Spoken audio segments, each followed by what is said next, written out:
Hey, it's Sandra. Welcome to another episode of Asexualise, my asexual life. This is a place to be for education about asexuality, all things asexual. I share my own asexual life journey in order to help you and yours. If you haven't already subscribed, what are you waiting for? Hit that great big subscribe button right here, right now, to have videos about asexual love, life, dating, relationships, friendship, and everything else in between. So, if you missed the last live stream and unfortunately the playback didn't appear to have the sound on it, if you're playing it back on a laptop or desktop, then this video is especially for you. And if you missed it, then you're in for bonus treats, because on the last video, I was explaining about how you can self-love more at Christmas and beyond that. And so this is that video again, or live stream, but obviously in the moment now, and I'm going to be adding a bit more content to it. So Christmas can be a really happy time for some people. Some people absolutely love Christmas. It can be a time of friendship, of family, of fun, festivities, games. Some people like to get drunk. I personally don't drink any alcohol. Some people like to go to parties. Some people just like any excuse for Christmas presents, Christmas cards. Some people are the opposite. Some people don't like Christmas. They don't want to celebrate. They don't want to know about it. And so obviously, this can be a really happy time, or it can be a really difficult time for some people, and everywhere in between, because some people who can love and adore Christmas can still find Christmas very difficult at times. And this is especially true if you're an asexual person who's not out about being asexual to their family, to their friends, and people they may come into contact with over Christmas. You might be in groups regularly, in asexual groups, talking to other asexuals. You might feel, you have a lot of support there. But then when you go out into the world, as it were, you go and mingle with other people, you might find that really quite harsh in certain environments, in being able to be comfortable talking about your asexuality. You might not want to talk about your asexuality at all. Some people are understanding, and obviously some people aren't. And in general, obviously, if you're seeing family, friends, neighbors, relatives, it can be very difficult sometimes, especially if you're an introverted asexual, which the majority of asexuals are. In general, a lot of introverts in the world, and introverted asexuals, they tend to want to stay indoors more. They like to spend time by themselves. They get a lack of energy if they spend too much time socializing or around other people. It's kind of zaps some of the energy. And therefore, going to social gatherings at Christmas may be very draining, maybe very taxing, maybe feels very difficult. Lots of love to you. Thanks for the thumbs up. And so, if it can be a very difficult time, and because it's so difficult, you need to give yourself some extra special self-love at Christmas time. But I want you to take these things I'm going to tell you and use them for all 2023 and beyond. So through to the new year and the coming months. And so how can you start self-loving more? Well, first of all, is to realize your own worth and your own value, and that your time by yourself with yourself is just as valuable as the time you spend with other people, and that your needs are just as important as other people. Liam, hope you're having a great Christmas. Sandra, wishing you the best for 2023. Oh, thank you, Liam. Lots of love. I'm guessing you can hear me then, because there was sound problems with the other video I did before. There's no sound when you play it back on a desktop. So I'm glad you can hear me. Lots of love, Liam. It's love to see you. Thank you so much for your wishes. Liam's in chat, by the way. Liam is a massive fan of this show. Give a big shout out to Liam and lots of love to Liam. So obviously you need to realize that your needs are just as important as other people, and you are just as worthy of love, life, happiness as anybody else. You also need to realize that in life we go through quite a lot of traumas throughout our life, throughout childhood, as we progress through our life, and sometimes at Christmas these childhood traumas can be brought up, and therefore it can make Christmas time a lot more difficult for people. I mean, especially, for example, if you had difficulties with relatives or neighbors that you see at Christmas, or caregivers, this type of thing, it can make it more strained for you, more difficult for you, and it can bring past memories of hurt coming up to fruition like they were just done yesterday. I personally know some people have had difficulties around Christmas, and that means celebrating Christmas for them, either it is non-existent, they don't wanna do it, or it's a struggle for them, or it's a difficulty for them, you know? Some people love Christmas, some people dread Christmas, some people it's just in between. And so you need to recognize that your needs are just as important as anyone else's, that you're worthy of love, life, and happiness just as much as anyone else. And so when you're around family, it's good to be thinking ahead and thinking about um how you can like plan your days effectively. Obviously, Christmas now, Christmas Day, the first day of Christmas Day is gone, but there is another Christmas Day coming up tomorrow. So we've got two Christmas days in the UK, which is a first since I've been alive, as far as I know. There's never been two Christmas days before. So there's the 25th, the normal one, today's Boxing Day, and there's another one tomorrow. Liam in chat. I never bother talking about my asexuality. There is no one in family. Oh, that's really difficult for you. Yeah. So in terms of asexuality, I'm gonna come a bit more onto that in the moment, talking about asexuality. But um, so you need to realize that your needs are as much as important as anyone else's. Now, it might be that you can only spend X amount of hours with your family because maybe you drive each other crazy, maybe you just have difference of opinions, maybe you just have lots of different interests. And so you may want to discuss with your family beforehand how much time you're going to spend with them, or you might just want to like limit the time you spend with them and then go and be by yourself somewhere. This is entirely up to you. You don't have to be there all the time with each other. Another thing you need to do is kind of like work out some boundaries if your family is into boundaries, which is a healthy family. If you've got a dysfunctional family, then it can be very difficult. But if you've got a healthy family, hopefully that they will respect that you want to watch some things on TV. If you do, if you like TV, and they'll want to watch some things on TV. So, maybe you can do something else while they're watching the programs they like, and vice versa. So, obviously you've got your mobile phone, you can go on YouTube. If you're in a room with them there, they're watching the TV, you might have to put headphones on or go into a separate room. Just ask them if they can go into a separate room, this type of thing. So that you have like things that make you happy and things that they make them happy. But sometimes it's just nice to be in the room with them because yeah, no family is perfect. No one's the best, right? But sometimes we just have to think that to be grateful and thankful for the people that are in our lives while they're in it, even if there's difficulties there. Things aren't always easy in life, And me and my parents, I love my parents to bits, but me and my parents are very different in lots of ways. But I'm still having a good Christmas over at my parents, which is where I am at the moment. But we're very different people. I like noise, they like quiet. I love I love a lots of music and they really don't. And they like to watch TV programs that are completely different to what I would watch, but I don't watch TV at my own home. I only watch it when I come around here. But I did get to watch a movie today, which is Percy Jackson and the Lightning Thief. I've seen that at the cinema years ago. And my mum hates it. She's not interested in it, but I did get to watch it because my dad likes it as well.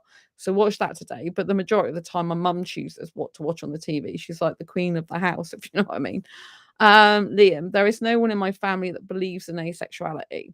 So this is an important point I want to make with what Liam said in chat, is that it doesn't matter whether people believe you're asexual or not. That doesn't mean to say you're not, or that you shouldn't speak up about it. Because another person's opinion of your sexuality doesn't change your sexuality. If a person doesn't believe you, that's their problem. It's not your problem. There's a post I did Christmas Day yesterday, which is 15 things you need to know to boost your confidence as an asexual. And one of them is, if someone doesn't believe your asexuality or doesn't acknowledge or accept it, it's their problem. It's not your problem. You do not have to bear the burden and weight of someone else not accepting who you are. Right? You don't have to accept the fact they don't accept you for who you are. You just be you. You just be your beautiful asexual self. If people don't agree with it, people don't think it's non-existent, that's their problem. It's not your problem. You just carry on being asexual. You just carry on talking about asexuality, carry on being your asexual self. and you just disregard what they say because you know it's not true because you are asexual. Someone cannot dictate to you how to live your life. They have no right to. You have as much right to be treated with respect as any other sexuality. So part of self-love is not accepting people's opinion of you into your system so that you live your life by the way they view you.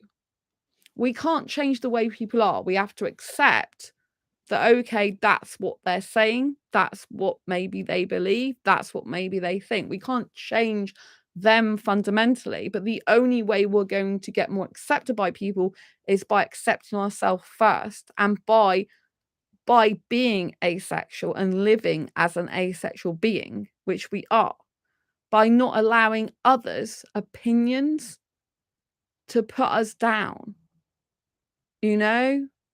Because you can't spend your whole life living by other people's rules, by living by what other people tell you to do and what to be.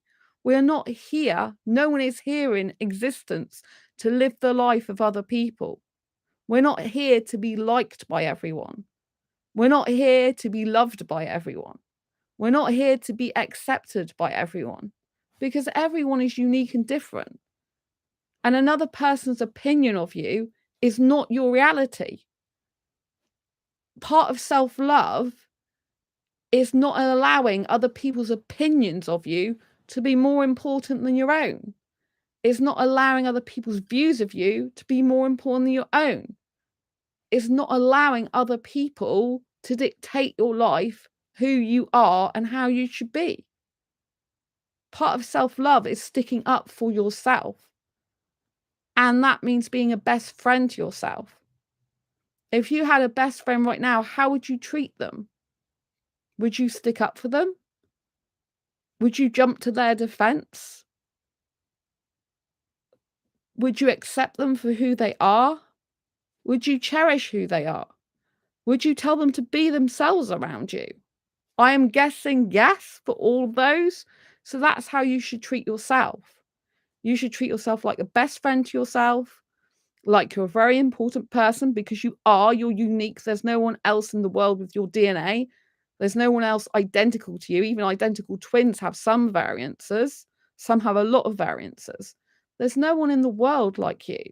You are a unique and special being. You don't have to do anything or prove anything. You are beautiful and unique because you're just in existence as you are, as your makeup is, as your DNA is. There's never ever another one like you in the whole world. And you need to realize your value and your worth, right? It was a year before 2 people in my past accepted my asexuality. They don't have to accept it. 2 years, 2 people, sorry, 1 year, 2 people, 1 year. One of these people was gay, right? And he had a really big problem with me being asexual, yet he's LGBT. Right? So you could argue, why is he, who's also a minority sexual orientation, got such a big problem? Oh, he had a hell of a problem with it. Our friendship really suffered because of that. But I just kept being asexual. I kept being me. I just kept talking about asexuality. I kept saying I was doing this channel. I was at asexual meetups. I'm in asexual groups. I just kept talking about it till they were sick of hearing it. So much so that they accepted it.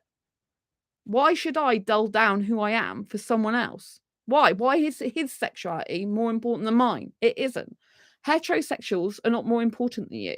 Heterosexuality is not more important to you. And not more important than you. None of these other sexualities are more important than being asexual. All sexualities are equally important.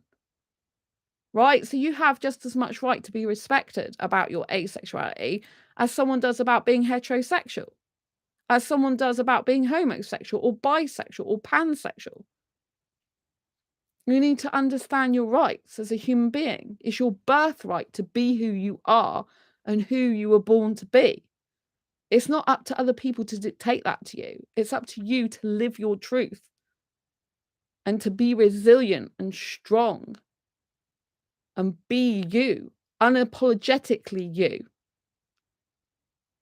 Be unapologetically you, because you deserve to be in this life just as much as anyone else. You deserve to have your sexual orientation respected just as much as anyone else. A heterosexual's not more important to you, so we mustn't put heterosexuals on a pedestal and think their opinion of us is more important than our own opinion of us. Why should it be? They might be the majority sexual orientation, but it doesn't mean to say they're right or better than us, or that their opinion is more important than our own. It's not. It's not. Right? And if someone says, "Oh, what made you asexual?" What made them heterosexual? Why aren't they asexual or homosexual, pansexual, bisexual? Why are they heterosexual? You know, what made them heterosexual? Right? You could have this argument, the same argument with them, but we're not here to argue in life. We're here to just be and exist in our own essence of being. Even the LGBT deny our existence, said Liam. Not all LGBT people deny existence. There are certain people that do, yes, but not all LGBT people do, because I'm connected on some Facebook pages where they mention asexuality. I'm in a couple of, well, 3 LGBT groups, I believe now, and one of them mentioned asexuality in a post, right? But I do not put importance on that. Maybe I'm different to other asexuals, but I do not hold the LGBT community opinion of me or asexual that important. Why? We're one group of people, a mixed group of people. Why would that be more important, what their opinion is, than me of myself? It's not. If LGBT people, I know that some are fine about asexuality. Some do mention us, some do accept us. But even if they don't, I'm not bothered.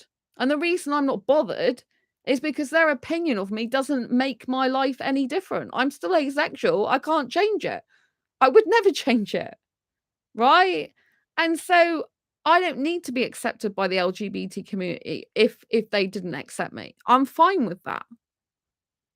Because it doesn't matter to me. What does that matter to my life? It doesn't change the fact I'm asexual. It's not going to stop me enjoying my life. It's not going to stop me having an asexual life. It's not going to stop me doing asexual meetups. It's got no bearance on my life. Right? There is no way they can affect me like that. It doesn't affect me. Because I don't put weight and stock and so much importance on the LGBT community. I've never done that. Maybe that's one of my strengths, but maybe more asexuals should think like that, right? Because we are minority sexual orientation that is different to LGBT. We don't experience sexual attraction on the whole in general. They do. It's 2 completely different sexualities in that respect. We're very different to them. The reason we're grouped with them is because we're a minority sexual orientation. But the way we work is completely different. They're sexually driven to just like, you know, to be attracted to different genders than the majority gender.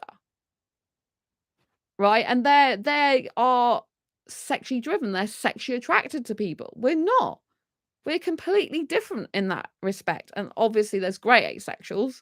And obviously there are people who are on the LGBT spectrum that are asexual as well, because there might be homo romantics, you know, where you're attracted to the same gender, for example. And maybe it's because I'm hetero that I feel more like disconnected in that way. It doesn't bother me. If I'm not accepted by LGBT community, it doesn't bother me. It really doesn't bother me. But you know, I said there was a guy who didn't accept me for a year. He was gay and I was friends with him before and he didn't treat me as well after that. And it really affected our friendship as an individual. But eventually he did accept. I mean, we're not really friends now. We don't talk. You know, I used to know him from Twitter or well, I knew him from work and then on Twitter, but it doesn't bother me that he doesn't talk to me anymore. I would still talk to him if I saw him, but it doesn't matter. He's not important to me. I'm more important to me. You're more important to me.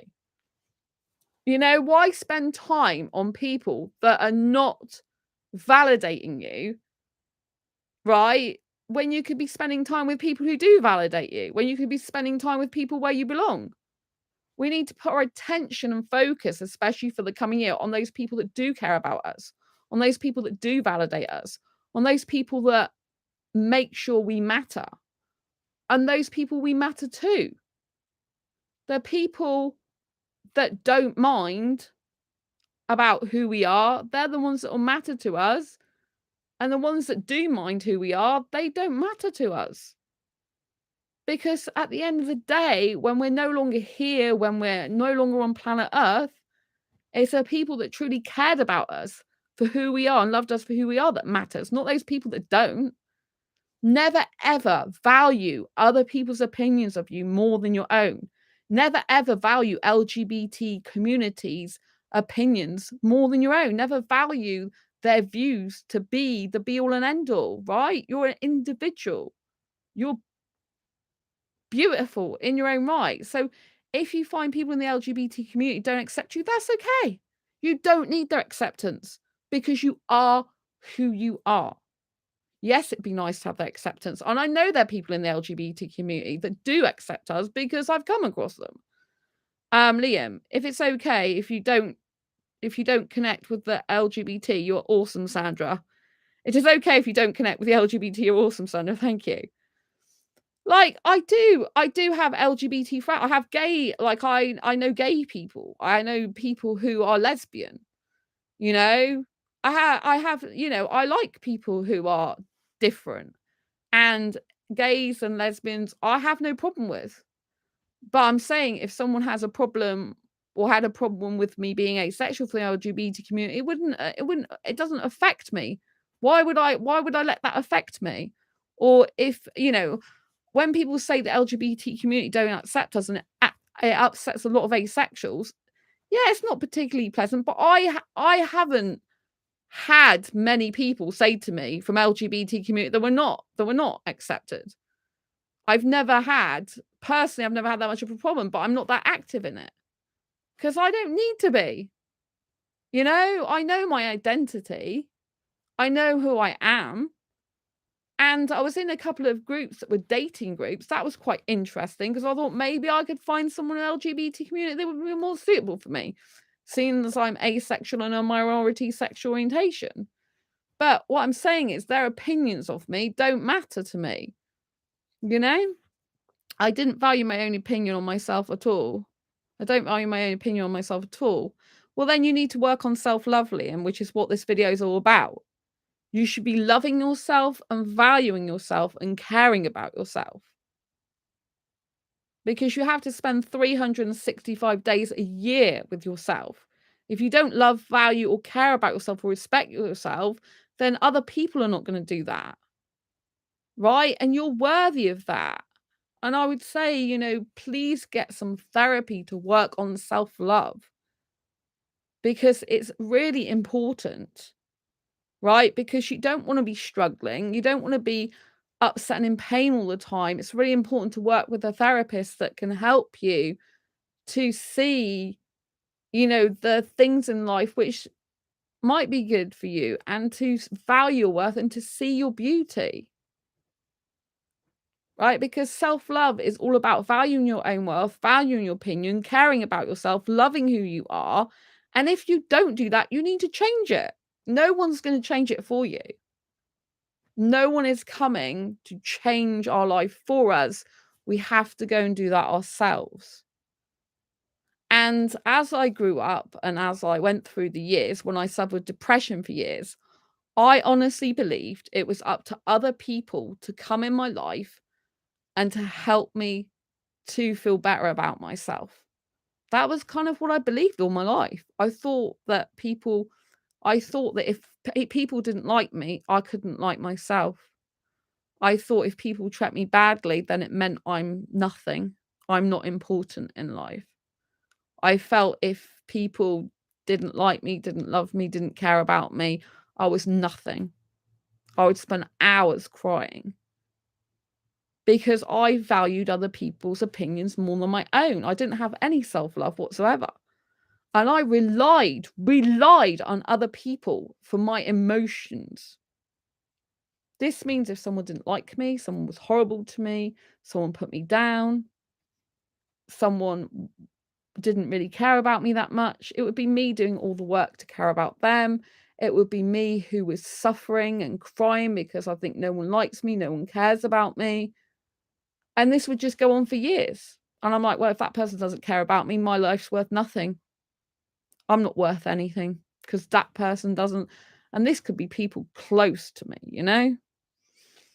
And so this is how it went for years. But I didn't realize my own value.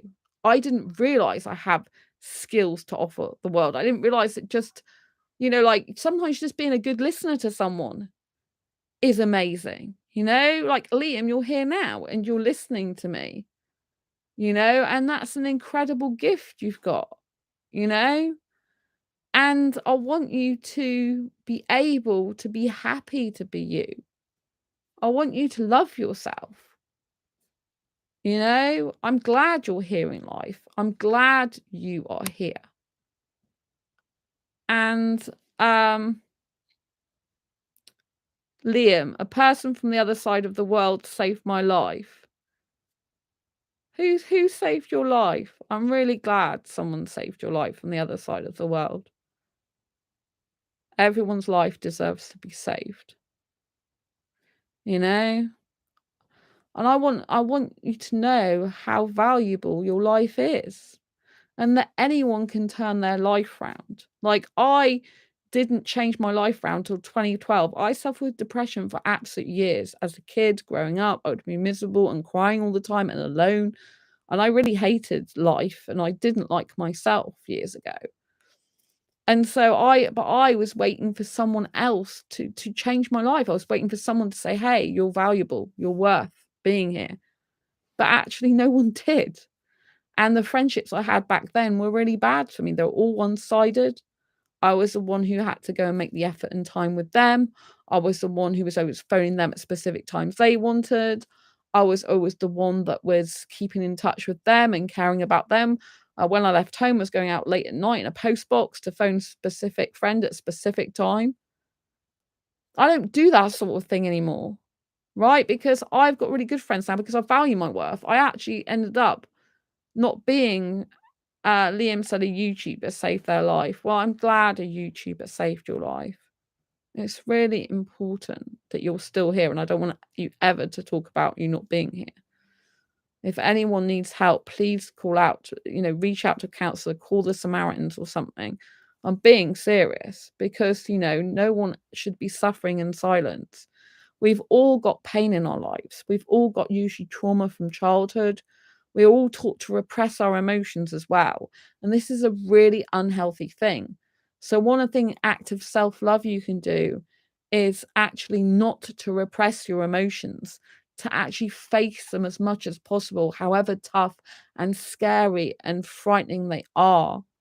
Because when we repress our emotions, it causes a lot of psychological and therefore physical pain later on in life. When we are in a lot of mental pain, it manifests in our body in disease and illness and sickness. And therefore, it becomes a vicious cycle between being ill in the mind and ill in the body. So we need to really take care of ourselves. We need to treat ourselves like we are our own child, and we are the mother and we are the father of ourselves, and we are the coach of ourselves, and we are talking ourselves how to be better to ourselves. So self-talk is so important. Like, if you're always criticizing yourself, you're like the critical parent. And if you've ever had a critical parent or relative or friend or whatever, and all they do is criticize you, how does it make you feel? It makes you feel like low and unimportant and uncared for, and you feel put down and you feel terrible, right? And so if we be self-critical, if we talk to ourselves in a negative way, then we actually create that feeling within ourselves for ourselves, and we perpetuate that. And it becomes a vicious cycle.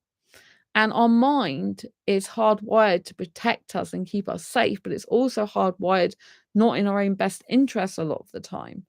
So it'll say a lot of negative things and be very critical of ourselves. And this is not a good thing. And so what we need to do as much as possible is spin it around. Like, say, if you want to say, like, for example, oh, I can't do that.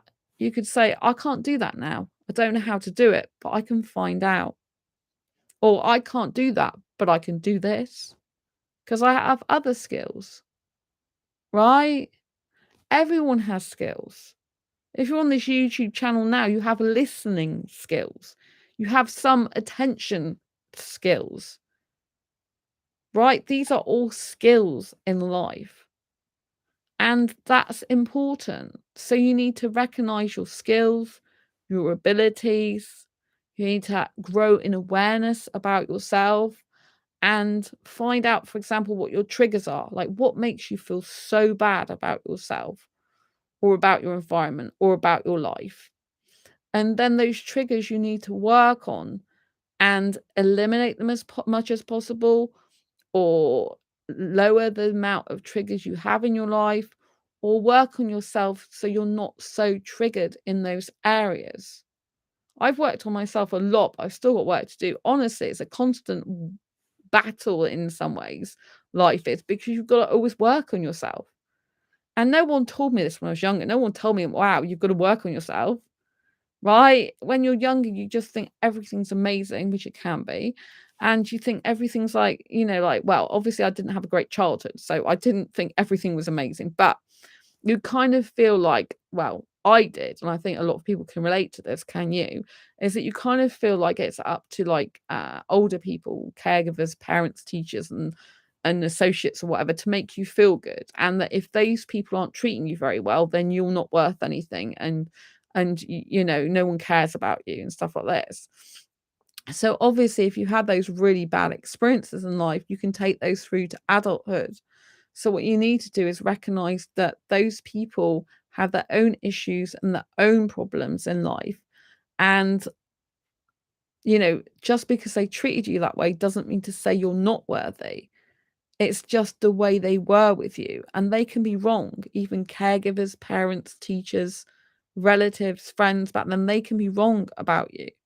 They can be that they don't value your worth. So it's up to you in your life to value your own worth and see your own worth and beauty. And I know that you might not do that. You might not like yourself and that, but this is something I want you to work on for the rest of the year and through to 2023. And the reason for this is because you are valuable. You do have lots of skills and experience just from being here in life. And there are going to be days that are really difficult, but you can have a much better life. I never thought my life would change. I thought my life would always be miserable, for years. And I didn't like it at all. But now I'm feeling much better. But obviously, I had a wobble at the end of 2020. And last year was very difficult for me. I got bad negative thoughts come back again. And that's like, I didn't have them for like since 2012 through to like 2020. So that's like 6 years or more. And it was just really, really difficult time. So no one's like perfect, no one's infallible. Things can come back at you later, but you have to understand that you have been through a lot in life and you can keep getting through things in life. And that life isn't easy. It's full of ups and downs. It's full of black and white, light and dark. And there's always going to be challenges that crop up, and that can be quite exhausting. So what you need to do is give yourself some tender, loving care and take breaks from life if you like. You might need to just switch off and watch a movie. You might just need to chill out and read a book. You might want to do your favorite hobby, or, take some photographs, whatever it is you like to do, pottery. You might just like to go and do some cooking. You might just like to sit in a park.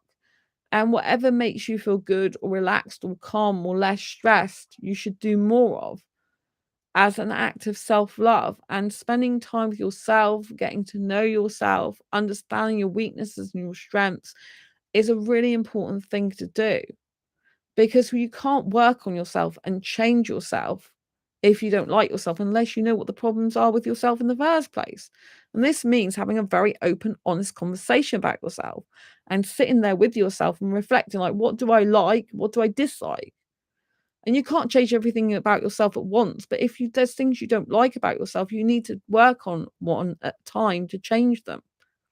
Only you can change it. No one can change it for you. But there are people like therapists you can get to help you see a different way, or to help you see how to change it. But ultimately, the buck stops with us. It's up to us to be like our mother to ourselves, our father to ourselves, to embrace our own inner child, and to be all these three things to ourselves. It's up to us to coach ourselves. It's up to us to egg ourselves on. It's up to us to be our greatest cheerleader. Right? So I'm going through a difficult time at the moment. I mean, as now, it's great, but because I'm at my parents', I'm chilling out more. But I'm in a very stressful position at the moment because I've got to move and leave a home I've lived in for 18 years. And the home have lived in for that long, I came there purposely to get away from my abusive ex. I've been safe there for years. And I have to move out. I'm not having a choice because my landlord's selling up. And this has put me in a really difficult position. And my mind gets very disturbed by that and stressed out by it. And therefore it causes me physical symptoms. Like I've got fibromyalgia, as you know, my fibromyalgia pain just increases like by 10 times. Because it's something I've said I don't want to do, but I have to be in the frame of mind that I do want to do it. Because if I'm in the frame of mind I don't want to do it, it's just resistance. The more I resist it, the more it's going to hurt me. So I have to try not to resist it and go with the flow. But, like I've got to downsize and lose a lot of, get rid of a lot of my stuff. And it just gets very overwhelming. Becomes very overwhelming when I think about it. And it just becomes like kind of overpowers me. And so it does cause me distress. But what this means is I have to try and slow myself down on purpose, calm myself down as much as possible, be around people who love and care about me. Some distraction is good because I need to get myself out of my own head and, coming to terms with the fact that I've got to move. But it is going to be an adventure for me. The positives is I've got to try and change and look towards it being an adventure, of being a whole new lease of life for the new year. I will literally be living somewhere else by February. It's more likely, going to be in January, but by basically the 9th of February, I'll be out of my current home. I'll be gone for good. And I'll be in a complete different home for the new year. So next year is going to be completely different for me because I'll be in a new environment. Liam, your abusive ex has lost an intelligent sweetheart. Oh, thank you, Liam. Lots of love. Yes, unfortunately, he didn't see that my intelligence. But yes, I do agree with you. Thank you, Liam. I've got my Christmas hat on at the moment. Yeah. Yeah, my abusive ex did lose that, It's probably still single, I'm guessing, but it doesn't really matter. It's not my problem. But yes, he did lose an intelligent sweetheart, but I don't think he valued how intelligent I was. I'm more intelligent now, I'd say, since I've left him, which says a lot, doesn't it? I'm actually far more intelligent now, or I can see my intelligence since I've not been with him. I'm a lot wiser. I'm a lot more wiser as well, and knowledgeable, because my life completely changed when we split up. Like he split up with me. Like it was hard. Like with my abusive ex, I really was totally in love with him. Like to the point of like being in the trance nearly. That's how much he affected me. And when we split up, it took me 18 months to 2 years to get over him. And it was horrendous. It was one of the worst pains in my life. Very, very painful. And it was mostly hurt me immensely because we would just spend most of our time together. And it was really hard, but I knew it was for the best because I knew there was no way you can carry on going like that. Eventually you get to breaking point, whether that's with yourself or with a relationship. You need to, there'll be a point where your pain is so bad, you need to change. You need to make a change in your life. And so I didn't leave him, he left me, because I moved to where I am now in my current home, which I've got to leave to get away from him. And we were 6 months split up, and then I did get back with him for 7 more years. I was with him for a year and a half, split up for 6. Is that right? Yeah. I split up with him for 6 and then got back. I was with him 8.5 years in total, from what I remember. So yeah, I must have been with him a year, split up with him for 6 months and got back with him for 7, I think it was. So I think I was with him for 8.5 years, something like that. So sorry you went through that, sweetheart. Thank you. Yeah. So anyway, I was with him for a very long time. Yeah, because the first ex I was with a long time, and this one I think was 8.5 years in total. So yes, it was very difficult. And so yes, I never went back to live with him. I always lived in where I live now, but I came to get away and be safe. And so it's been a safe haven for me for absolute years, And so it's really difficult because I've lived in some horrible places. Exeter is one of the safest places to live in the whole of the UK, by the way. So I love Exeter, but I've lived in some horrible places before the place I live in now. really horrible places. So, it's quite scary for me. But it means that when you go through these scary times, you've got to give yourself some extra self-love, some extra like time for yourself. You need to kind of slow down yourself, slow down, like to try and calm yourself. I think it's very good to ground yourself. Some grounding techniques people use is to like, say what they see in the room, say what they smell, say what they taste, say what they hear, and say what they touch. This is like a grounding technique that therapists usually teach you. Personally, for me, being grounded usually means being around people who care about me, talking to people, being in the now, because if I'm totally in the future and panicking about how I'm gonna get everything sorted in my flat, it's not really helpful to me. It just puts me in mass panic and it makes me very debilitated. And because I have an anxiety condition, it's really difficult to go through what I'm going through right now. I'm having like grief over Angel, followed by grief of losing my home, like in succession. It's like, what's going on? You know what I mean? It's quite difficult. And one of my friends next year is moving back to her country in about June. So I'll be grieving the loss of her physically being here, maybe ever again, most likely. So I'll still be friends with her. I'll still be close friends with her, but obviously it's not going to be the same. So that's really difficult for me. So I know there's another grief thing coming up. Obviously, she'll still be on planet Earth, all being well, touch the wood. But so, it's not the same as losing and never getting anything or having anything, but it's still going to be a loss. It's going to be hard for her not it being in my life. She gave me this for Christmas, by the way, amongst other things. I was going to do a Christmas one. Christmas present was this unicorn and this Eeyore squishy. Woohoo! So yeah, and another gift as well. Beautiful card. So it's going to be really tough. So when we go through grief, grief is kind of really hard to deal with. And it goes in different stages, and people can have different stages. People can be angry or have blame or shame about things, and then people eventually can come to terms with it a lot of the time. But if we hold our emotions in, which is what we're taught as human beings from a child, don't cry, don't do this, stop being miserable, blah blah blah, emotions are all valid, whether they're positive or negative. They're still valid emotions, right? So if you're feeling down, it's still a valid emotion, even if it doesn't feel good, right? It's still a valid emotion. And fear is a valid emotion. Fear actually helps us in dangerous situations, helps us to act more quickly, for example. But fear can take over our lives. Because I have generalized anxiety disorder, fears about the future, worries about it do take over. And it can put me into a mass kind of like overwhelm. And so moving for me is very, very difficult. So this requires to be a lot of self-love there, to take time out for family and friends when I can, even though I've got a lot going on, to connect with you on this channel, to be able to take things step by step and think, okay, what's the most important thing I have to do next and the most urgent above everything else? Because the place that I'm hopefully going to move to, I won't even know for a while still if I'm definitely got it or not, because the referencing has to go through. So I won't really know probably till the beginning of January if I've definitely got it. I mean, I don't sign the tenancy agreement till like early January. I think it's like the 4th or something. So I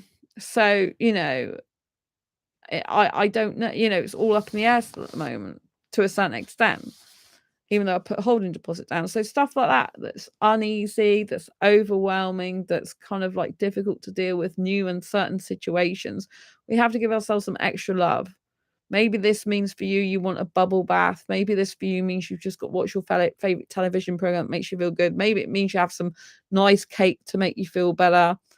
Maybe it just means that you need to just be calm and still. Maybe this means you just need to talk to a friend on the phone.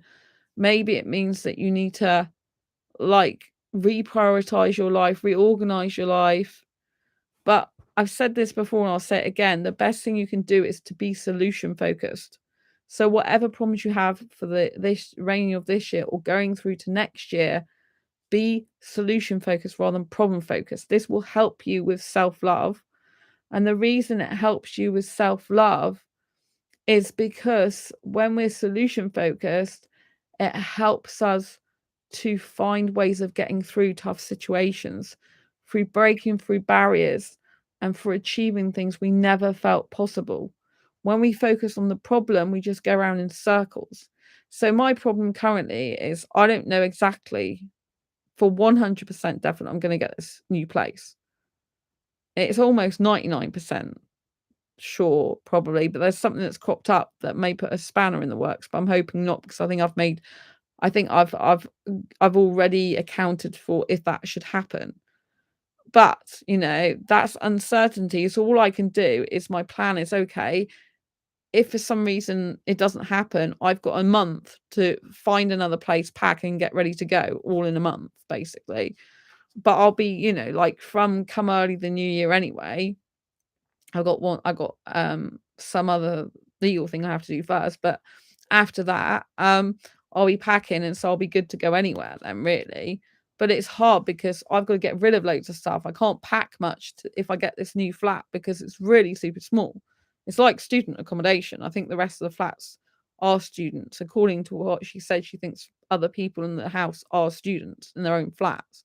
But I don't think that letting agency that I'm going to be with is running the other flats, by the sound of it. So, I don't know, like, I know that the flat's really nice. It's got everything I want there, but it doesn't have much storage. So it really is kind of like, and as a person with anxiety, I don't like change predominantly, although I'm better with it because I've trained myself to be better with it. But also, it's like I'm getting rid of a lot of stuff that I've had for years, and some of that's going to be really tough on me. And so I have to be really gentle and kind and caring to myself. And I also, like I said, be solution focused. So my solutions are, I used to work in bedroom and home office design. I didn't actually go to the customer's home to design their bedroom or home office, but I used to book appointments for designers to go out. And in the studio, I used to design stuff with them in imagination. So rather than the people that went out to see them in their homes that had doing the technical drawings on CAD design, I would do it imagination wise. So I'll say, oh yeah, okay, so where in the bedroom is a window? Where in the bedroom is a radiator? Like, what space have you got either side of that, and I would be kind of like saying what could go where, what could go here and there. So I'm usually very good at fitting things into very small spaces. It's kind of like a forte of mine, a good thing. So I can use that strength and skill to try and get some extra storage. This will probably mean buying really tall, slim cabinets and things like that in order to try and maximize the very tiny space in the flat as much as possible. And so, it requires a lot of research as well, which again can get quite stressful because you can end up going from website to website to website and look at all these different things. And then sometimes the waiting time is 4 to 6 weeks. Well, if I do get the flat, it'll be around the 9th of January. That's a proposed moving in. Well, gets the keys. I'll be having a crossover between the flat I'm in now and that flat. And so, getting the keys if I get the keys, if all goes well, which I hope it does, touch the wood if you're superstitious, then, I'll still need a few weeks. Well, at the moment, I'm going to have about 2.5 weeks, could be a bit more, depending on if I stay after the 26th. But if I do, I'd have to pay another lot of rent. So it's basically going to be about 2.5 weeks to pack up all my stuff and move. But I would need to get new furniture in there in the first place. I'd need to fit as many small cabinet or units in there as I could possibly get, maybe a slimline wardrobe or something like that, in order to maximize the space, then move stuff over. Because as it is, I can barely fit anything in there. So, and of course, until I get in there, I can't fully measure. I measured for a double bed, but the double bed will only fit in the bedroom just enough to walk around it. So you can imagine how small it is.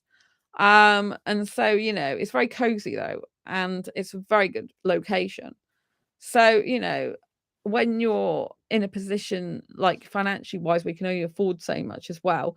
You've got to obviously get the best you can get that will satisfy your needs as much as possible. And most places mean downsizing anyway, but this one's particularly small. But I was warned about that in the first place. But, what I'm trying to tell you is the solutions are much better to be focused on. So in order to self-love more, instead of focusing on the problems in your life, I'd like you to focus on getting solutions to those problems. So instead of saying, oh, it's like this, it's like this, it's like this, say, okay, how can I change that? How can I make that better? How can I do things differently? How can I improve? What can I do to change the situation? So if I just think about the problem, it's like there's no storage there. I'm really scared I'm gonna have to get rid of pretty much all my stuff. I'm frightened that that I'll not know who I am anymore, that I'll lose some of my identity, that I won't have everything I need there because I might end up getting rid of some essential things that I really do need, that some of the possessions that I hold quite dear and valuable that mean a lot to me, I'm gonna have to get rid of. And it just sends me into mass panic. But if I think about the solution, okay, so how can I fit more stuff in there so I'm not having to get rid of as much? And that is to build upwards. So try and think of how I can get some slimline units in there to build upwards. I've already asked them if it's possible so I can put some more furniture there. They said as long as you put that back at the end of the tenancy, there's like two in the lounge on, but I'm not even sure if I can remove them, and a couple in the bedroom, this type of thing. But I've got to be able to put them back when I leave. So, but some of it is fixed stuff. Like there's a breakfast spot that's fixed. You can't change stuff like that. So, it's very important that I, do what I can, and that I think like what storage would go there, what units would fit there, how can I maximize that tiny little bit of space here and there so that I'm able to, accommodate as many of my things as possible. And so by thinking of solutions, it makes you have a way out. It makes you feel less trapped. When you feel trapped as a person, it just makes you feel hurt and in pain and scared. When you feel like there's solutions, you feel like there's a way out, it's better for you.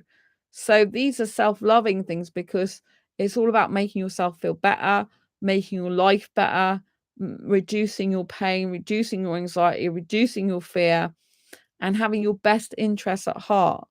Self-love is all about respecting yourself, loving yourself, caring about yourself, treating yourself well, but also owning up to the fact that there are problems and issues with yourself that you need to address, and try to address as many of those things as possible, stage by stage, step by step, so that you're constantly working on yourself and know that it's okay to be a work in progress, that nobody's perfect, that a lot of people don't know what they're doing in life.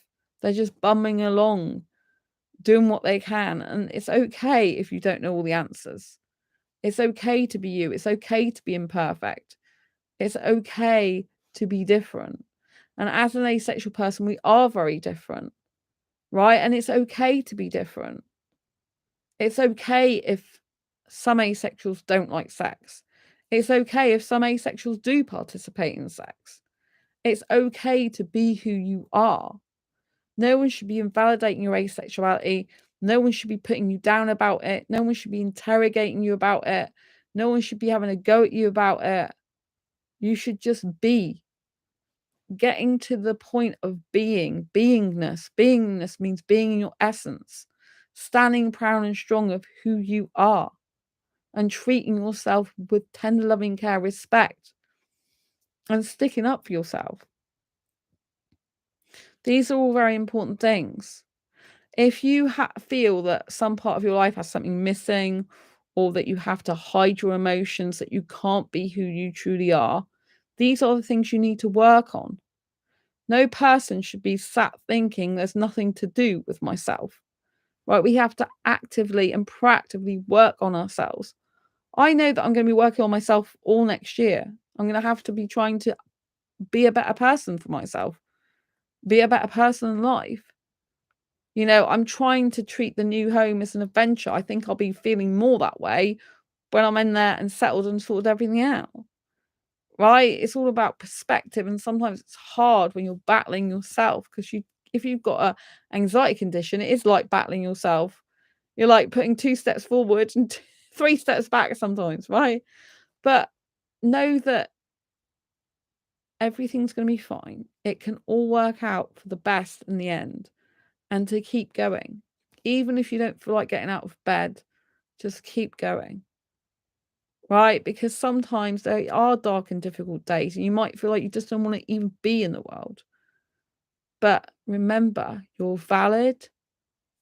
You people appreciate you actually being here. I appreciate you being here in life. And, just be a good person. Be a good person to yourself and be a good person to others. Right? Part of self-love is doing things that feel good to you and are good to other people. Part of self-love is loving who you are and like yourself as a person. And if you don't like how you are or who you are, these are things you need to work on. This can be changed. So you don't have to feel this way. Right? If you're the type of person that avoids relationships, that lives like a hermit, that's fine if you want to be like that. But no, you don't have to be like that. Right? If you're a type of person that's avoiding emotional connection because you're afraid of getting hurt, these are the things I would encourage you to work on. Because when you're disconnected from other people, you're probably disconnected from yourself.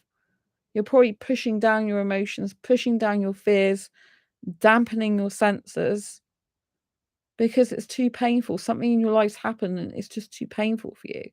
So what I'd like you to do is realize that you need to be a good person to yourself and others. Being a good person means not lying, not cheating, not stealing. So don't lie to yourself. Don't steal the years of your life away, not loving yourself and not caring about yourself. Learn how to love yourself. Learn how to be happy with yourself. Learn to be happy being on your own. Learn to be alone without being lonely. Learn to self-date, take yourself out because you care about yourself. Or if you want to stay indoors, have a picnic indoors, for example. Treat yourself to a meal indoors. Dress up for yourself. Get yourself some flowers. Get yourself some gifts. Buying gifts is one of the greatest self-love things you can do as well. This might be, like I said, buying yourself a box of chocolates, flowers, taking yourself out for a meal could be a gift to yourself. Buying your favorite bubble bath, buying yourself a new book or a new movie, buying a new jacket for yourself.